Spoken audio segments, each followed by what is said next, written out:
मानता हूँ। और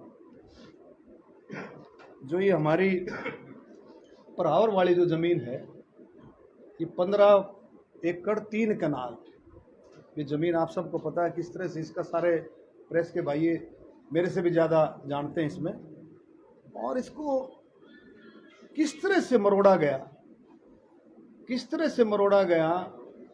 जो 2 घंटे के काम को इतना लंबा खींच दिया गया, 2 घंटे के काम को इतना लंबा खींचा गया, ये इस बात की जांच होनी चाहिए।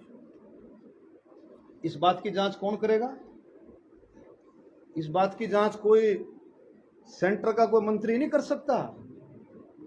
इस बात की जांच होगी प्रधानमंत्री कार्यालय से। प्रधानमंत्री कार्यालय, प्रधानमंत्री के हस्तक्षेप से, इंटरवेंशन से ये जांच होनी चाहिए। ये जांच का मकसद क्या है कि जो 2 घंटे के अंदर जो काम हो सकता था, और जो बराबर 2 महीने से लगातार चलते हुए बहुत दिन से रहा था। हमारे कई साथी हैं जिन्होंने माननीय मुख्यमंत्री जी से बहुत बार बात की परावर की जमीन के बारे में। हर बार ये कहा जाता था कि भाई संस्था की जमीन है, संस्था को दे देंगे। नाटे नहीं है, आज भी नहीं नाटे हैं। जब संस्था की जमीन है, संस्था को दे देंगे, तो फिर इतनी देरी क्यों, इतनी देरी क्यों? तो इसका मतलब ये है कि पार्शियलिटी समझते हो ना आप सारे पत्रकार भाई, समझते हो कि दिमाग में कहीं न कहीं पंगा लेने वाली बात थी। दिमाग में कोई बात थी कि 22 तारीख को 36 बिरादरी इकट्ठी हो, 36 बिरादरी इकट्ठी होकर के शोर मचाए, झगड़ा हो, सरकार को कोसें, और भाई इस तरह से करके और ये हमारे से अलग हो जाए। उस दिन भी मैंने हाथ उठवाए थे। उस दिन हाथ क्या उठवाए थे कि भी क्या आप लोगों ने भारतीय जनता पार्टी की वोट दी? तो उन्होंने क्या कहा कि सारे ने, मेरा ख्याल पूरे पंडाल ने हाथ उठा करके ये कहा था हमने भारतीय जनता पार्टी की, यानी कि भारतीय जनता पार्टी के वोटर, भारतीय जनता पार्टी के समर्थक, और उनके साथ ऐसा व्यवहार। तो मैं ये बात रखना चाहता हूँ। अब ये देखो, जब माननीय मुख्यमंत्री जी बने तो वो ओथ लेते हैं, मुख्यमंत्री जी ने ओथ ली। इसमें ये कहता है, ये देखो, अनुराग या द्वेष, अनुराग या द्वेष के बिना सभी प्रकार के लोगों के प्रति संविधान और विधि के अनुसार न्याय करूंगा। अनुराग या द्वेष। तो मैं एक चैलेंज करके कहता हूं, this is a violation of the oath. Oath का ये सरेआम वायलेशन है, सरेआम वायलेशन है, गंभीर वायलेशन है। आप ये देखो ना कितना गंभीर वायलेशन है। हम अब छोटी बात समझते रहे, 15 एकड़ जमीन है क्या? अरे मैं कहता हूँ द्वेष की भावना से कि भाई नहीं देनी, इब्बे नहीं देनी, अभी नहीं देनी। अभी का क्या मतलब था? अभी नहीं देनी। मैं आपको जब इसकी इंक्वायरी होगी तो मैं खुलासा भी कर दूंगा। मेरी जिस अफसर ने ये जमीन देनी थी उससे मेरी बात हुई, और उससे मेरी बात के मेरे टेलीफोन में, मैं रिकॉर्ड नहीं करता, मेरे टेलीफोन में ये तो रिकॉर्ड होगा कि हाँ भी मैंने उससे बात की। ये तो मेरे टेलीफोन की कॉल डिटेल में आ जाएगा, हाँ भी मेरी उससे बात हुई। समझते हो ना? मेरी उससे बात हुई। उसने कहा, मैंने कहा भी मुख्यमंत्री जी से बात होगी भाई, वो हमारी चिट्ठी दे। उसने कहा भी बात होगी है, मुख्यमंत्री जी ने कहा भी जमीन देनी है लेकिन अभी नहीं देनी, अभी नहीं देनी। वो अभी का मतलब क्या था? वो अभी क्यों नहीं देनी? इसका मतलब, अभी का मतलब द्वेष की भावना से। तो मैं माननीय प्रधानमंत्री जी से कहना चाहता हूं, दिस इज ए वायलेशन। ये वायलेशन है, ये बिल्कुल ओथ का जो है, ये बिल्कुल आप देखेंगे बिल्कुल, ये बिल्कुल गड़बड़ की है। इसमें माननीय प्रधानमंत्री जी को कहूंगा कि इस बात को हल्का ना ले। 15 एकड़ 3 कनाल, ये बहुत बड़ी गहरी साजिश है कि हो सकता है और बरादरियों के साथ भी, बैकवर्ड भाइयों के साथ भी। आप ये देखोगे ना, अब ये मैंने बताया था ईबीपीबीजी का मामला जो है, इसमें ब्राह्मण, बनिए, पंजाबी, राजपूत, इसमें भी द्वेष की भावना से काम हुआ है। इसने कोर्ट ने नहीं, सरकार ने इसको रोका है। 241 बच्चों के साथ द्वेष की भावना से काम हो रहा है। मैं कहता हूं दलितों के साथ, बैकवर्डों के साथ, और बरादरियों के साथ, पंजाबी बरादरी के साथ, पंजाबी बरादरी भी इसमें शामिल थी। तो आप ये देखोगे द्वेष की भावना के साथ ही 15 एकड़ में नहीं, परावर वाली जमीन में नहीं, और भी बहुत जगह द्वेष की भावना से काम हो रहा है हरियाणा में, तो इसकी भी जांच करनी चाहिए और इसका भी पैमाना तय करें प्रधानमंत्री जी कि भी इसका पैमाना क्या हो। जब प्रधानमंत्री जी का दिल इतना बड़ा है, प्रधानमंत्री जी का दिल इतना बड़ा है, तो उनके मुख्यमंत्रियों का दिल भी इतना बड़ा होना चाहिए।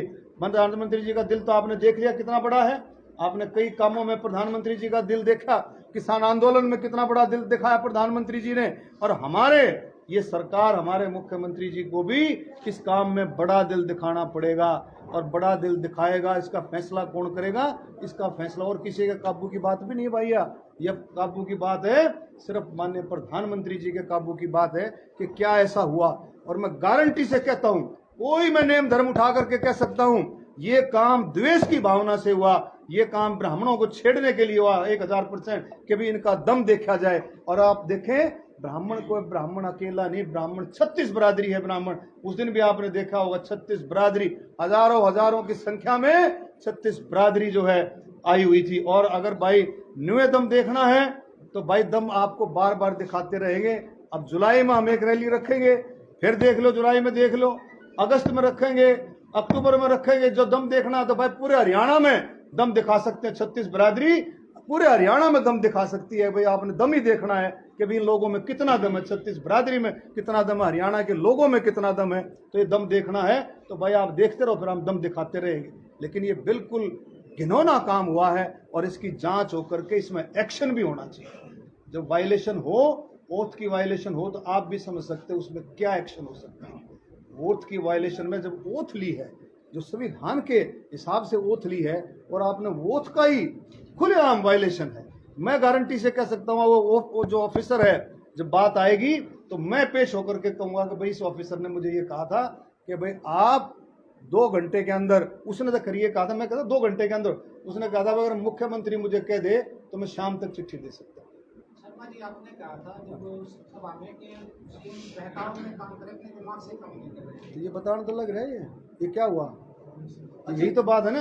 सीएम कह रहे, सुनो, सीएम साहब ये सीएम साहब ये कह रहे हैं, 1 मिनट, सीएम साहब ये कह रहे थे भाई आपको जमीन देनी, रुक के मार के, भाई जमीन संस्था की है, जमीन देनी है, दे नहीं रहे, क्यों नहीं दे रहे भाई?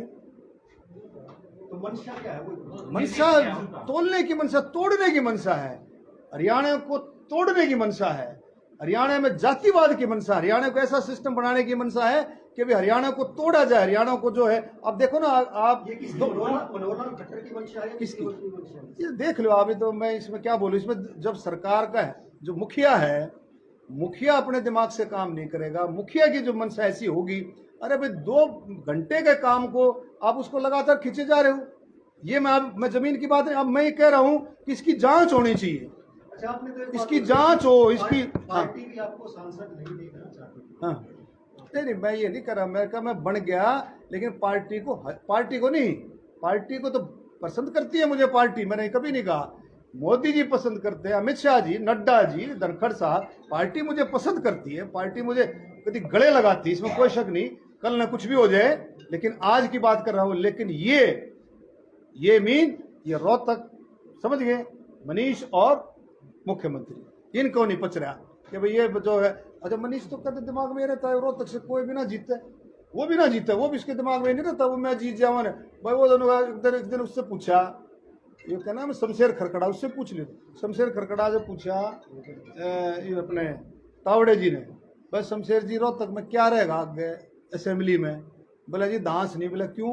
बोले मनीष जब तक रहेगा, जब तक आना ना दे, क्या है ना, समझे? तो ये चीजें ओपनली हैं, मतलब अगला राम अवतार से पूछ लो, राम अवतार वाल्मीकि से पूछ लो कि भी क्या हुआ था, शमशेर से पूछ लो।